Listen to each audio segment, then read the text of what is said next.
బిహార్ ఎన్నికలను విజయవంతంగా నిర్వహించిన కేంద్ర ఎన్నికల సంఘం పశ్చిమ బెంగాల్పై దృష్టి సారించింది. ఓటర్ జాబితా సమగ్ర సవరణ కొనసాగుతున్న వేళ పశ్చిమ బెంగాల్లో 2026లో జరిగే శాసనసభ ఎన్నికలకు ఈసీ సన్నాహాలు ప్రారంభించింది. ఇవాళ రాష్ట్రంలోని ఎలక్ట్రానిక్ ఓటింగ్ మిషన్లను పరీక్షించడం సహా ఓటింగ్ రిహార్సల్స్ కసరత్తు నిర్వహించింది.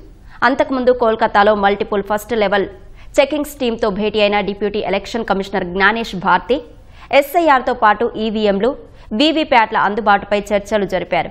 రాష్ట్ర ఎన్నికల సంఘం వద్ద 1,30,000 ఈవీఎంలు, 1,35,000 వీవీప్యాట్ పరికరాలు అందుబాటులో ఉన్నాయని, అవి సరిపోతాయని నిర్ధారించారు.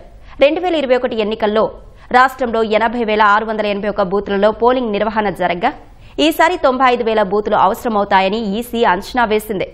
దేశంలోనే తొలిసారిగా ఈవీఎంలపై నియోజకవర్గాల అభ్యర్థుల ఫోటోలను బంగాల్ ఎన్నికల్లో ప్రదర్శించనున్నారు.